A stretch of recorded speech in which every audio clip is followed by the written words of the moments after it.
दोस्तों आज मैं आपको कफरनहूम दिखाऊंगा और कफरनहूम का क्या परिचय है वो बताऊंगा। बाइबल में हम लोग देखते हैं कि ठीक इज़राइल के उत्तरी हिस्सा में गलीली झील है और गलीली झील के कई दृष्टांत और घटनाएं हैं जो यीशु के हम लोग पढ़ते देखते हैं और सुनते हैं। और उन्हीं में से एक है ये शहर, एक छोटा शहर जो बहुत ही विकसित था उस समय, कफरनहूम। ये शहर यीशु का शहर बोलते थे, टाउन ऑफ जीसस। तो आइए मैं उसको दिखाता हूँ।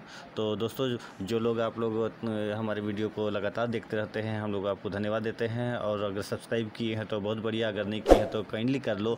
और आपको इसी तरह का वीडियोस बार बार देखते रहेंगे और जब हम लोग जाएंगे तो वो लाइव रहेगा। तो दोस्तों बहुत अच्छा लगा, तो शुरुआत करते हैं। दोस्तों ये जो घर देख रहे हैं गोल गोल सा दिख रहा है, इसके ठीक ऊपर गिरजाघर है, यानी उसको सुरक्षित रखने के लिए ये तरीका। तो ये वही जगह है जहाँ पर वो बीमार बंदा जिसको यीशु के पास ले जाना था, और घर के अंदर काफ़ी भीड़ था और लोग चारपाई को छत के ऊपर से उतारते हैं यीशु के ठीक सामने में। और ये विश्वास देख करके यीशु ने कहा अपना चारपाई उठाकर घर चले जाओ, मतलब उन्होंने चंगा कर दिया उसको। और ये हुआ एक घटना जो यही हुआ था, ये जगह है। और दूसरा वाला जो घटना हम लोग को याद आता है कि पेतरुस की सास, जैसे ही यीशु को पता चला कि पेतरुस की सास बीमार है तो उन्होंने उनको चंगा किया और उनकी सास सेवा शुश्रूषा में लग गई चंगी होते ही। ये दोनों चमत्कार यीशु ने इस कफरनहूम शहर में दिखाए थे। ये बहुत ही लोग So and all the crowded saw the big miracle. And the second miracle, one day he entered with his disciples and he saw mother-in-law St. Peter died, ill, and he healed her and she began to service them. दोस्तों कफरनहूम में उस समय आज से 2000 साल पहले की बात है।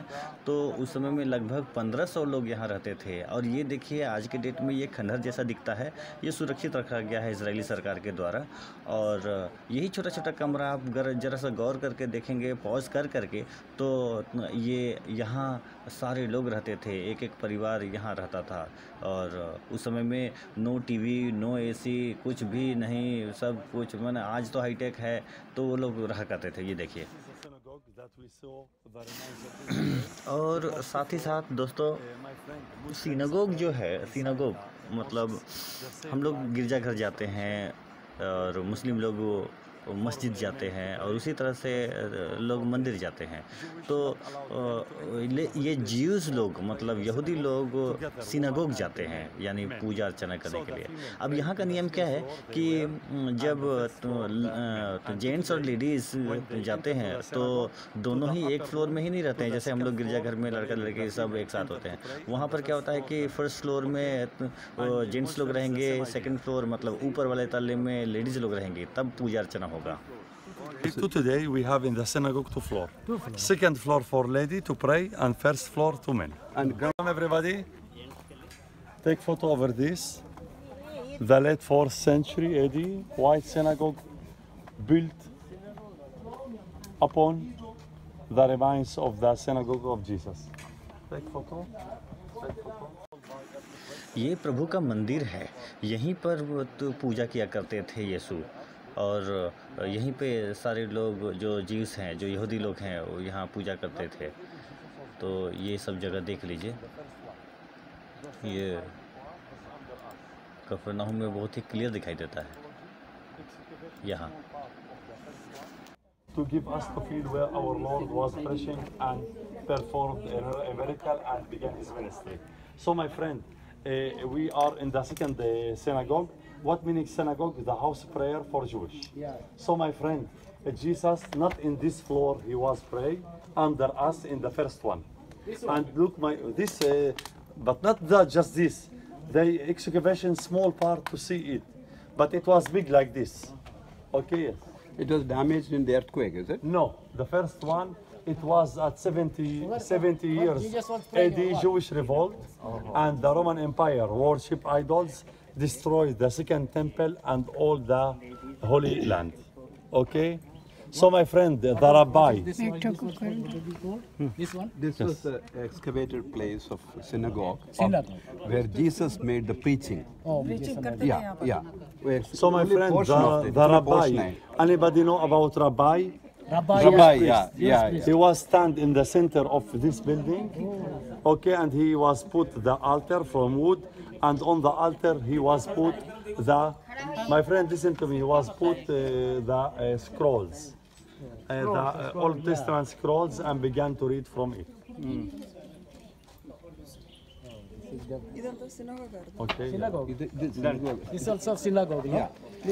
दोस्तों ये देखिए यहाँ पर ओलिव ऑयल निकाला जाता है, मतलब जैसे हम लोग जाता का प्रयोग करते हैं वैसे ही यहाँ देखिए पत्थर है, गोल गोल सा पत्थर है जिसमें बीच में छेद दिख रहा है। वहाँ पर एक मजबूत लकड़ी डाला जाता है और वो लकड़ी को गधों के साथ में तो उसको कनेक्ट कर दिया जाता है, जोड़ दिया जाता है और उसके बाद गोल गोल घूमता है तो जो जैतून का तेल है वो निकलता है। यानी यहाँ जैतून का तेल बढ़िया हम प्रोडक्शन करते हैं basically.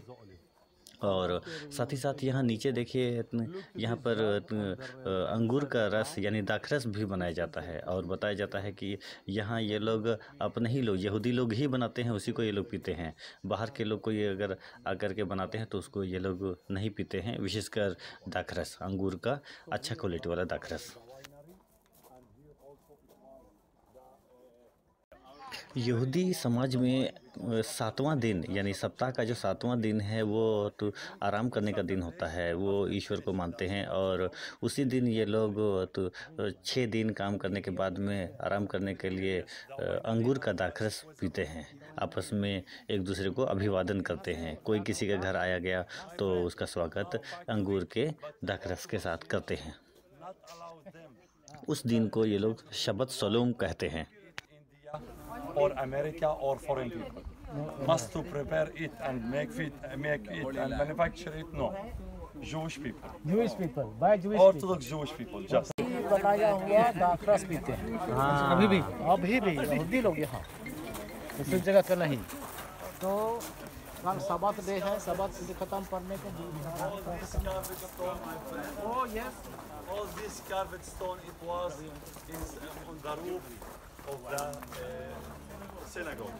So look my friend, we can see Star of David, Star of David, Star of David, the grapes with the jar to manufacture wine. This Star of David, yes. David is given in your flag. Yes. And today we use Star of David in our flag, flag of Israel, Star of David. Synagogue, ये सब synagogue में था, ऊपर छत पर ऐसे My friend, लगा हुआ। Star of David roof. Okay, and you can see this. It was carved in stone before 1,700 years. It was located in the second synagogue. Second Star of David. The name of it was the Protector of David before, and now Israel called it Star of David. Star of David. To the bus, please. Please to the bus. So guys चलते हैं वापस hotel की ओर। कफरनहूम का सफ़र यहीं तक। तो मिलते हैं आपसे किसी ऐसे ही नेक्स्ट वीडियो में। Till then bye, see you.